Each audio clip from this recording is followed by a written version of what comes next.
Admiral Ta Kim rubbed his tired eyes. He had not slept in 30 hours. The large screen on the bridge of his ship showed bad news. Very bad news. "Sir, we just lost the Jupiter fleet," said Lieutenant G. Park. Her voice was calm, but her hands shook slightly.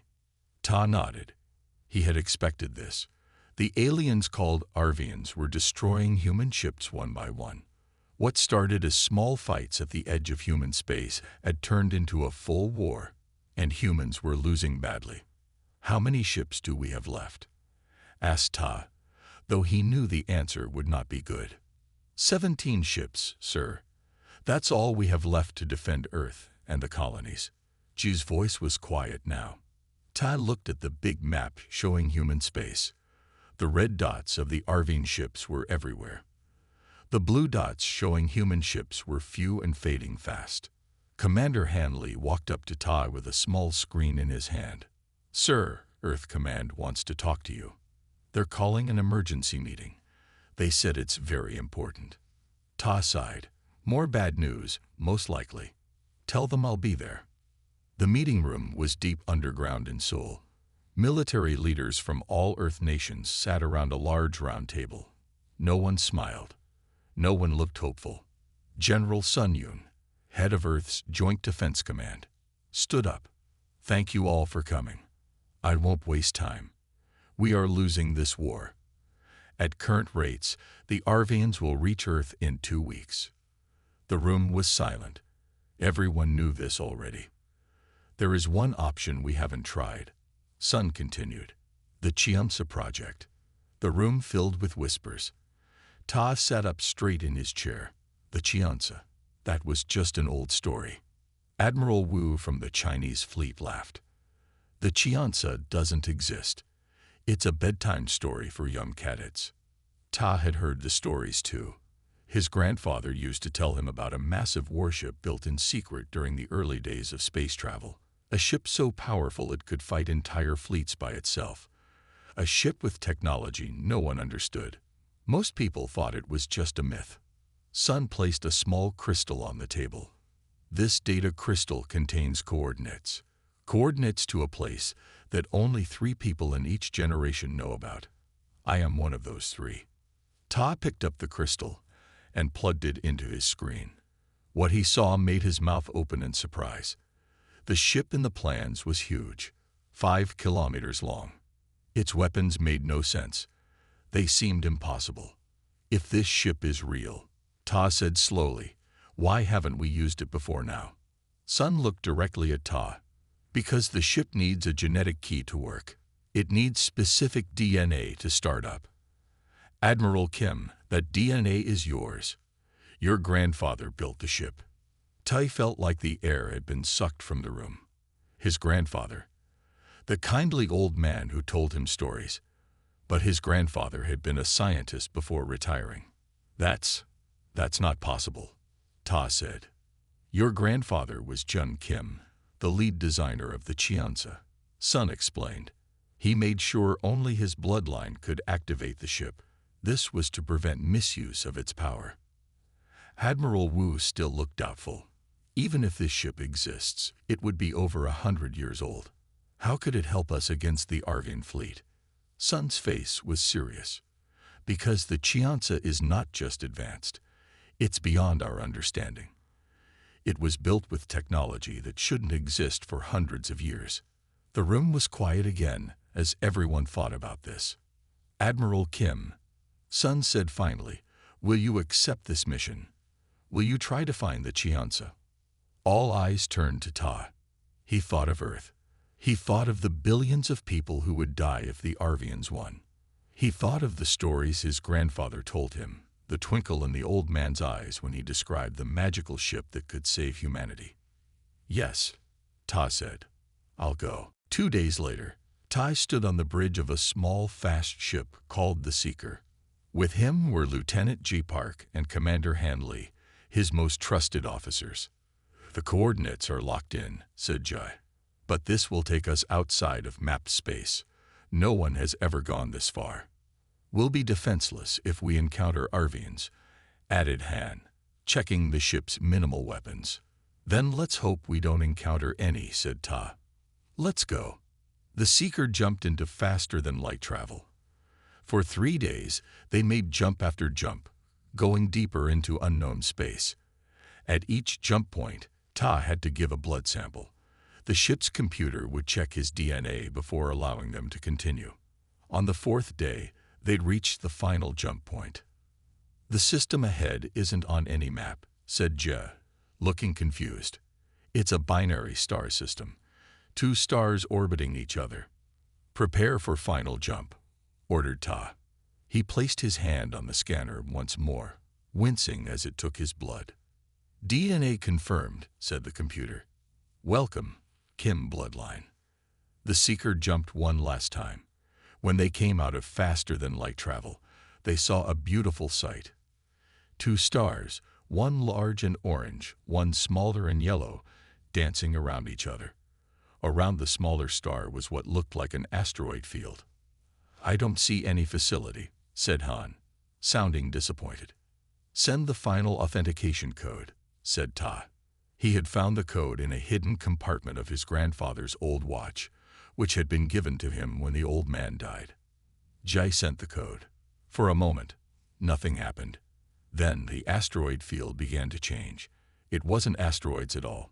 It was a camouflage system. As they watched, amazed, the asteroids seemed to melt away, revealing a massive space station orbiting the smaller sun. It's real, whispered Jay. The stories were true. The station was enormous, at least 10 kilometers across. It looked old but well-maintained. Lights began to turn on across its surface as it woke up from its long sleep. We're being scanned, reported Han. And we're receiving a message. A voice came through the ship's speakers, a warm female voice that somehow felt familiar to Ta. Welcome, descendant of Jun Kim. We have been waiting for you for a very long time. Please dock at Bay 7. The Seeker moved toward the station, guided by invisible hands. The docking bay was huge, much too big for their small ship. It was designed for something much larger. When they docked, the 3 officers put on spacesuits, not knowing if the station would have air. But as they entered the station, lights came on automatically, and they found the air was clean and breathable. This place looks like it was built yesterday, said Han, taking off his helmet and looking around in wonder. How is that possible after 100 years?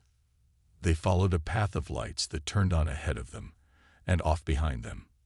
The path led them deep into the station, to a large door. The door opened as they approached. Inside was a round room with a single platform in the center. As Tai stepped into the room, the platform lit up and a hologram appeared. An old man with Ta's eyes and jawline. Grandfather, Ta said in shock, recognizing the face from old family photos. Hello, my descendant, said the hologram. If you are seeing this, then humanity is in grave danger. I am Jun Kim, creator of the Chiansa Project. The hologram smiled sadly. I hoped this day would never come, but I knew in my heart that someday humanity would face an enemy it could not defeat with conventional weapons. The room darkened, and then they were surrounded by stars. A holographic display of space. In the center of this space appeared a ship unlike any Tai had ever seen. It was huge and elegant, with smooth lines that made it look almost alive. This is the Chiansa, said Jun's hologram. It is not just a warship. It is humanity's last hope, our final guardian. The hologram of Jun looked directly at Ta. Only someone of my bloodline can activate the Chiansa. This was my final safeguard. The ship has power beyond imagination. It must never be used for conquest or domination, only for protection. The lights in the room changed, and a door on the far side opened. Through it, they could see a massive hangar. And in that hangar, suspended in a cradle of energy, was the Chiansa itself. It's beautiful, whispered Ji. To activate the ship, continued Jun's hologram, you must place your hand on the genetic scanner in the main bridge. The ship will test you. It will look into your heart. If it finds you worthy, it will bond with you and your crew.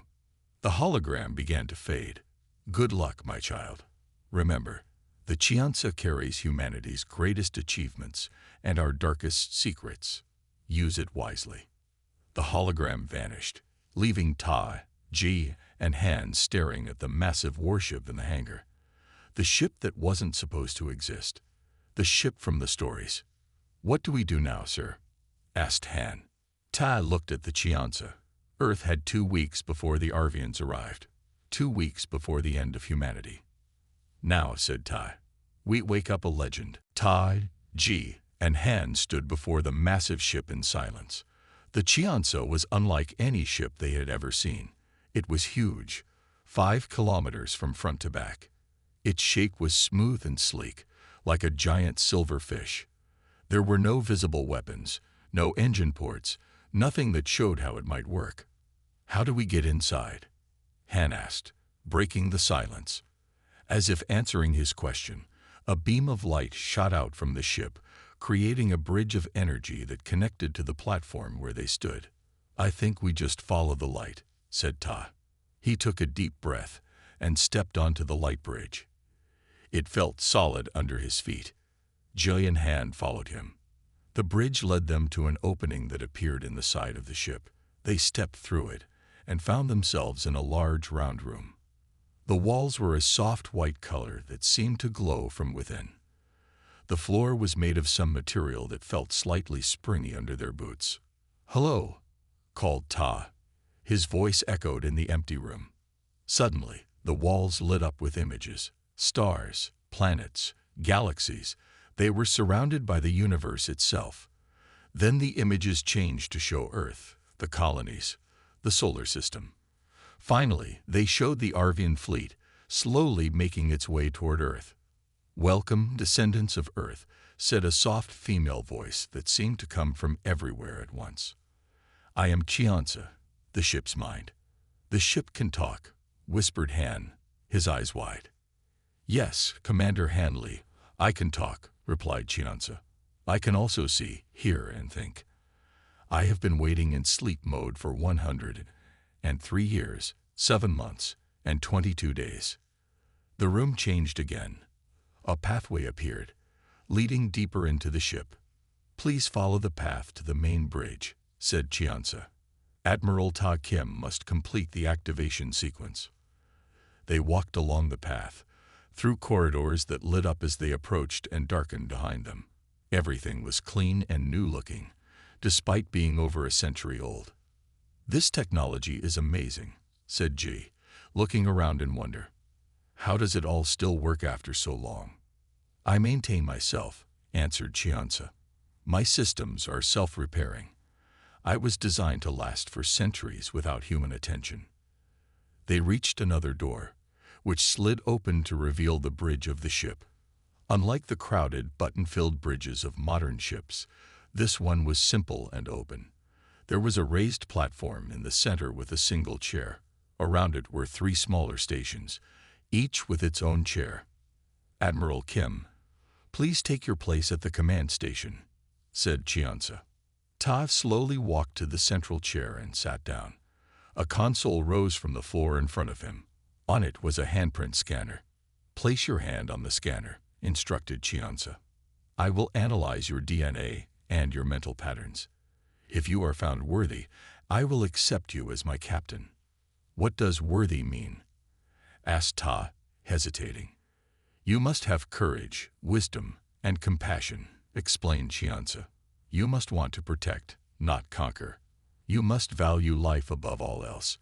These were the values of my creator, your grandfather. Ta thought about Earth, about the billions of people who would die if he failed. He thought about his grandfather's stories, about the old man's kind eyes and gentle hands. He placed his hand on the scanner. A beam of light shot up from the console, scanning Ta from head to toe. He felt a strange tingling sensation in his mind, as if someone was gently touching his thoughts. DNA match confirmed, announced Chianza. Mental pattern analysis complete. There was a long pause. Ta Kim, you are accepted, Chianza finally said. I recognize you as my captain. The ship hummed to life around them. Lights brightened, and the bridge filled with holographic displays showing the ship's systems. "Lieutenant G. Park, Commander Hanley," said Chianza. "Please take your stations." Jai and Han sat at two of the smaller stations. As they did, the consoles lit up and adjusted to their height. "I will now create a neural link with each of you," said Chianza. "This will allow you to control my systems with your thoughts. The process is painless, but may feel strange." Before they could ask questions, Ta felt a warm sensation in his head. Suddenly, he could feel the ship, not just know about it, but feel it, as if it were part of his own body. He could sense its size, its power, its systems. "This is incredible," said G, who clearly felt the same thing. "I can see all the ship's sensors. I can look in any direction, at any distance. I can feel the weapons systems," said Han, his voice filled with awe. "But they're unlike anything I've ever seen. I don't even understand how they work." "You will learn," said Chianza. "The neural link will teach you over time." Through the link, Ta could sense that the ship was ready for launch.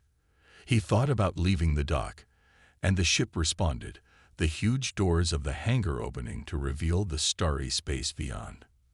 "Before we go," said Ta, "tell us more about yourself, Chianza. What can you do? What are your capabilities?" "I am the most advanced vessel ever created by human hands," replied Chianza. "My hull is made of programmable matter that can repair itself and change shape as needed.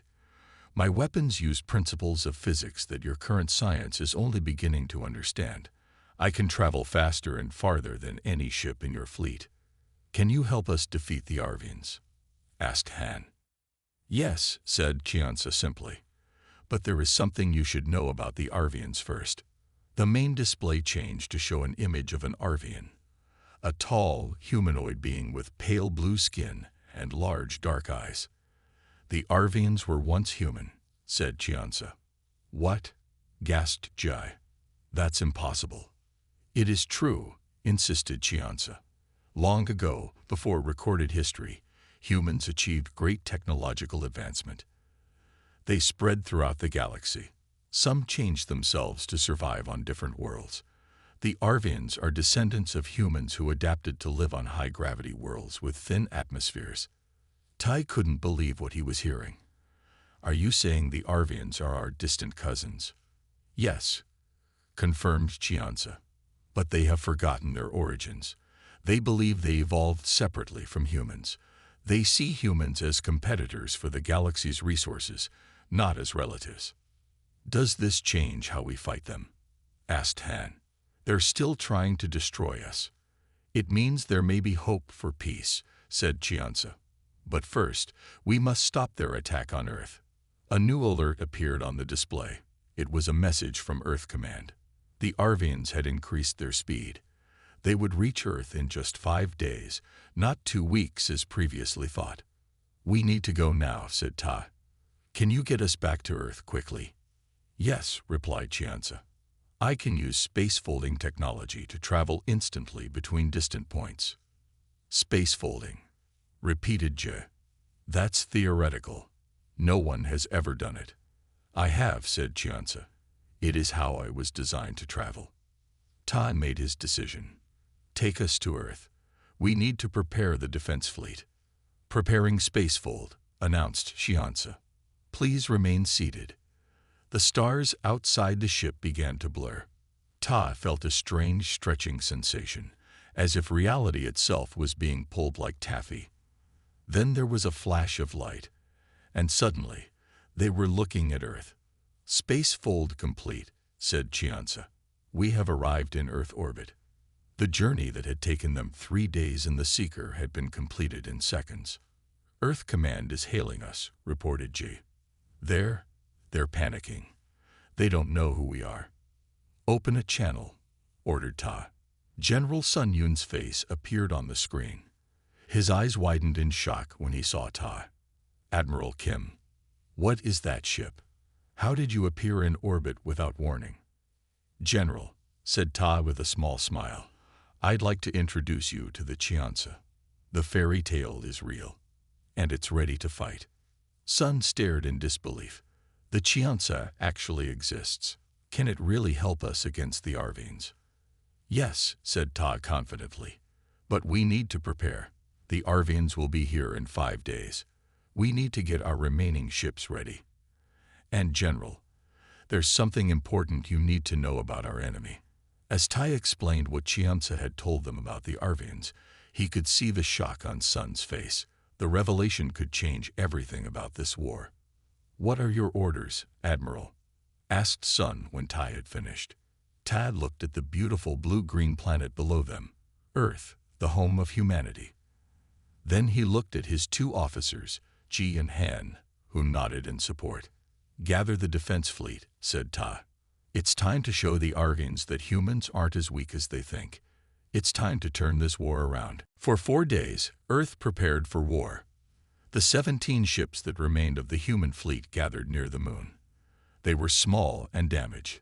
Next to the Chianza, they looked like toys. In the main meeting room of the Chianza, Ta met with the captains of these ships. They stared in wonder at the inside of the legendary ship. Is it true? Asked Captain Min, the oldest of the group. Are the Arvians really human?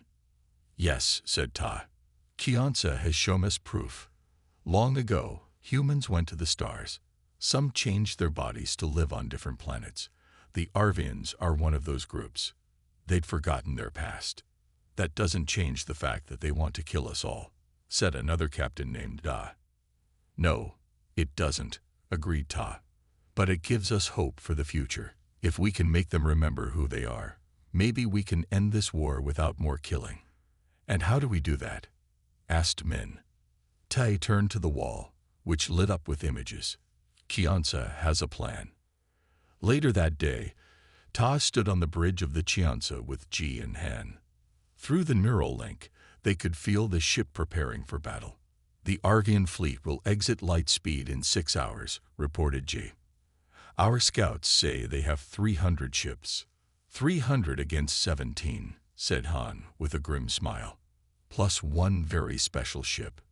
Chianza, said Tai, show us what you know about Arvian ships.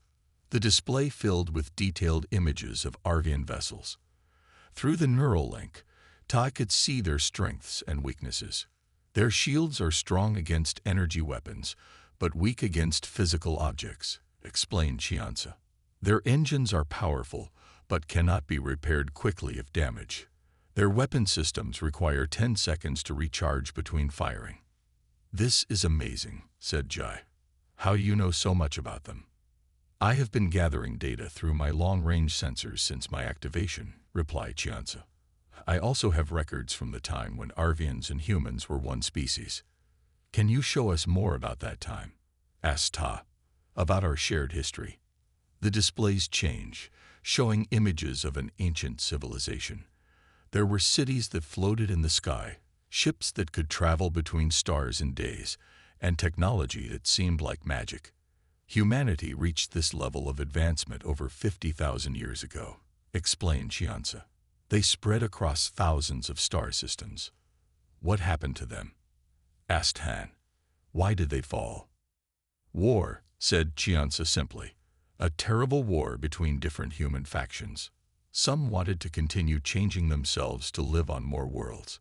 Others believed this was wrong, that humans should stay as they were made.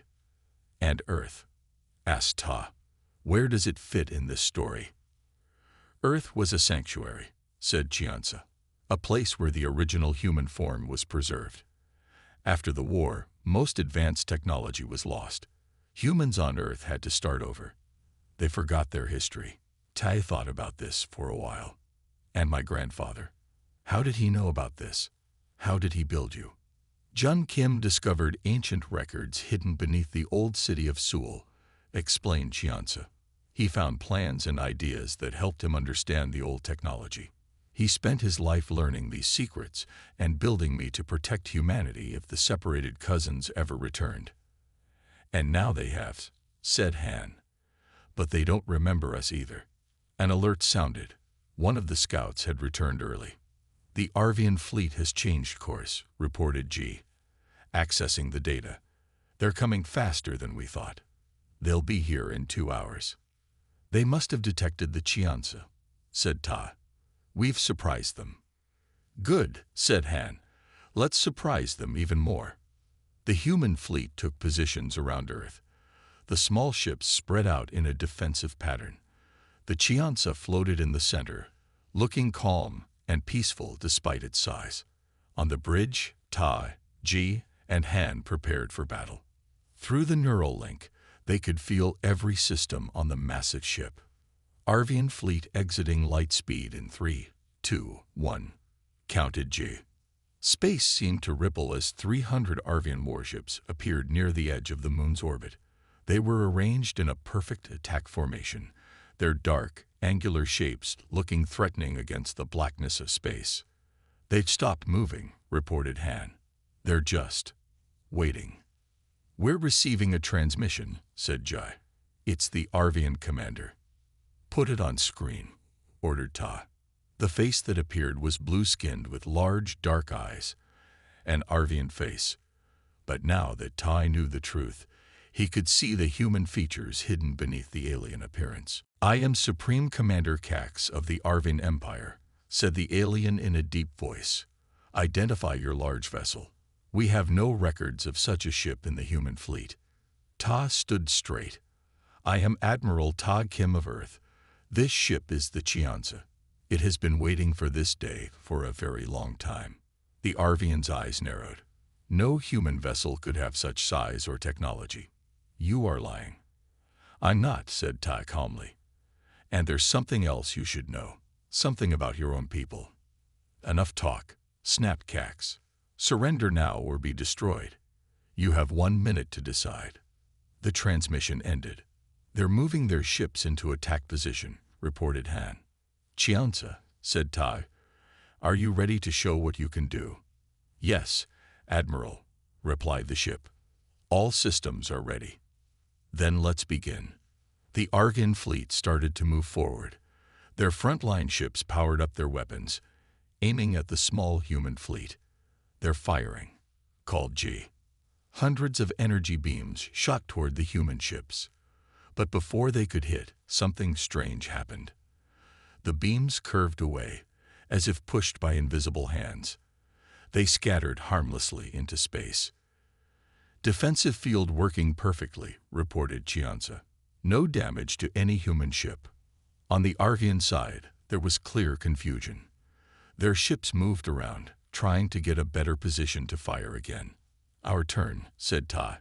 Han, target their engines and weapons only. We want to disable, not destroy. Targeting systems locked, confirmed Han. Firing microdrones. From the Chianza, thousands of tiny robots shot out, each no bigger than a human hand. They moved faster than the eye could follow, zooming toward the Arvian fleet. What are those? Asked G, watching them through the ship's sensors. Repair drones, repurposed for battle, explained Chianza. They can slit through shields and disable specific systems without destroying the ships. The drones reached the Arvian fleet and disappeared inside their shields. Moments later, the lights on dozens of Arvian ships flickered and went out. Their weapons powered down, and they drifted helplessly in space. First wave successful, reported Han. 37 Arvian ships disabled. Another transmission came in. It was Commander Cax again, his face showing shock and anger. What is this technology? He demanded. No human ship has such weapons. I told you, said Ta. The Chianza is special. It knows things that both our people have forgotten. Lies, shouted Cax. All ships, full attack. Destroy that vessel at all costs. The remaining Arvian ships charged forward, firing all their weapons at once. Again, the defensive field around the Chianza and the human fleet deflected the attacks. Second wave of drones ready, reported Han. Wait, said Tai, thinking quickly. Chianza, can you send them the historical records? Can you show them who they really are? Yes, replied the ship. I can transmit data packets along with the drones. The information will appear on their main systems. Do it, ordered Ta. Han, Launch the second wave, but make sure each drone carries the truth with it. The second wave of drones shot out, even more than before. They swarmed around the Arvian fleet, slipping through their defenses. But this time, they did more than disable systems. They planted information, images, videos, and data about the shared history of humans and Arvians. On the Arvian ships, screens suddenly filled with unexpected information. The truth about their origins, their connection to humans, and the war that had separated them so long ago. The Arvian attack faltered. Some ships stopped firing. Others continued, but with less coordination. "It's working," said Jai excitedly. "Some of them are listening." A new transmission came in. It wasn't from Commander Cax this time, but from another Arvian officer. "Is this true?" asked the officer, his voice shaking. "Are we related to humans?" "It's true," confirmed Ta. "We share the same ancestors. We're family, separated by time and space. This war doesn't need to happen." More Arvian ships stopped attacking. The fleet seemed confused, divided. Then Commander Cax's ship fired directly at the Chianza, a desperate, powerful blast. "Incoming attack," warned Han. The energy beam hit the Chianza directly. For a moment, the ship's lights flickered. "Minor power fluctuation," reported Chianza calmly. "No damage." Todd looked at the angry face of Commander Cax on the screen. He saw fear behind the anger, fear of a truth that changed everything. "This isn't over," Cax growled. "The Arvian Empire will not be deceived by your tricks." His ship turned and jumped into light speed, disappearing from view. Several loyal ships followed him, but more than half the Arvian fleet remained, their weapons powered down. "They're requesting to talk," said Jay, sounding surprised. "They want to know more." Ta smiled. This wasn't a complete victory yet, but it was a start. A chance for peace. "Open a channel," he said. "It's time for two branches of humanity to get reacquainted." 3 days passed. On Earth, people watched the sky with hope for the first time in months. Half the Arvian fleet now floated peacefully near the moon. These ships had chosen to listen, to learn about their forgotten connection to humans. But the other half had retreated with Commander Cax. No one knew what they were planning. On the bridge of the Chianza, Todd looked at the latest reports. "Any sign of Cax's ships?" "Nothing yet," said Jai. "But our long-range sensors show movement at the edge of the solar system. They're gathering more ships." "How many?"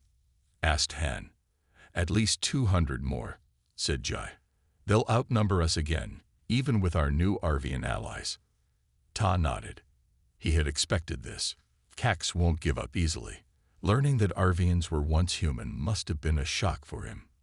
"Some people don't like having their beliefs changed," said Han. "Even when the truth is right in front of them." An alert sounded. One of the Arvian ships that had stayed was sending a message. "Put it through," ordered Ta. The face of Captain Lear appeared on screen. She was one of the first Arvian officers to accept the truth about their shared history. "Admiral Kim," she said, her large eyes serious. "Our scouts have returned. Cax has called for reinforcements from the Empire. They're bringing planet killers." Tay's heart sank. Planet killers were the most feared weapons in the Arvian arsenal. They could destroy an entire world in minutes. "How long do we have?" he asked. "1 day, maybe less," replied Lur. "Cax is telling his superiors that the Chianza is a threat to the entire Empire. He wants to destroy Earth completely to make sure the ship is gone too." "Thank you for the warning," said Ta. "We'll prepare our defenses." After Lur's face disappeared, the bridge was quiet. Finally, Han spoke. "Can we evacuate Earth? Get the people to safety?" Ta shook his head. "There are billions of people down there. We don't have enough ships to move even a small fraction of them." "Chianza," said Jai, turning to address the ship's eye. "Can you protect Earth from planet killers?" "I can create a defensive field around the planet," replied Chianza. "But maintaining it against multiple planet killers will drain my power reserves quickly. I cannot guarantee protection for more than a few hours." Tay thought hard. They needed a different approach. "What if we don't wait for them to come to us?" he said. "What if we take the fight to them?" "You mean attack them before they reach Earth?" asked Han. "Yes," said Ta. "We use the Chiansa's space-folding ability to jump right into the middle of their fleet. We hit them hard and fast, before they can organize." "That's very risky," said Jai. "We'd be surrounded." "True," agreed Ta. "But we'd have the element of surprise. And if we target their biggest ships first, especially any carrying planet killers, we might force Cax to retreat." "I calculate a 62% chance of success for this plan," said Chianza. "Higher than any defensive strategy." Tai made his decision. "Then that's what we'll do. G, tell our Arvian allies the plan. Ask for volunteers to join us, but make it clear how dangerous this will be. Han, prepare our weapon systems. We leave in 6 hours." 6 hours later, 20 ships floated near the Chianza. 17 human vessels and 3 Argian ships had volunteered for the mission. It wasn't much against Cax's fleet of nearly 400, but it was all they had. "All ships report ready," said Jai. Tai took a deep breath. "Chianza, begin spacefold. Take us to the coordinates where Cax's fleet is gathering." "Beginning spacefold sequence," confirmed Chianza. "All crew prepare for transition." The stars outside the ship began to stretch and blur. There was a moment of strange pressure, as if reality itself was bending. Then, with a flash of light, they were somewhere else, right in the middle of Cax's fleet. "Spacefold complete," announced Chianza. "All systems operational." Outside, hundreds of Arvian ships floated in perfect formation. In the center was a massive vessel, twice the size of any others, Cax's flagship, and near it were 5 long, narrow ships that looked different from the rest. "Those are the planet killers," said Han, pointing to the strange ships. "They're preparing to launch." "Target those ships first," ordered Ta. "Fire all weapon systems." The Chianza came to life. Beams of energy shot out from points all along its hull, striking the planet killer ships with perfect accuracy. 2 exploded immediately. A third spun out of control, crashing into nearby ships. The other human and Arvian ships in their small fleet attacked as well, focusing their fire on the remaining planet killers. For a few precious moments, Cax's fleet was in chaos. They hadn't expected an attack here, so far from Earth. Ships crashed into each other as they tried to turn and fight. 2 more planet killers destroyed, reported Han. But Cax's flagship is launching fighters. Hundreds of small, fast ships poured out of the larger vessels. They swarmed toward the Chianza like angry insects. "Defensive field at maximum," said Chianza, launching counter-drones. The space around the Chianza filled with light as energy weapons from the Arvian fighters hit the defensive field. The ship shook slightly. "The field is holding," reported G. "But power reserves are dropping. We can't maintain this level of defense for long." "We need to end this quickly," said Ta. "Target Cax's flagship. If we can capture or disable it, the rest of the fleet might stand down." "Targeting flagship," confirmed Han. "But their shields are very strong. Regular weapons aren't getting through." Ta thought for a moment. "Chianza, do you have any special weapons we haven't used yet?" "Yes," replied the ship. "I have a gravity lance.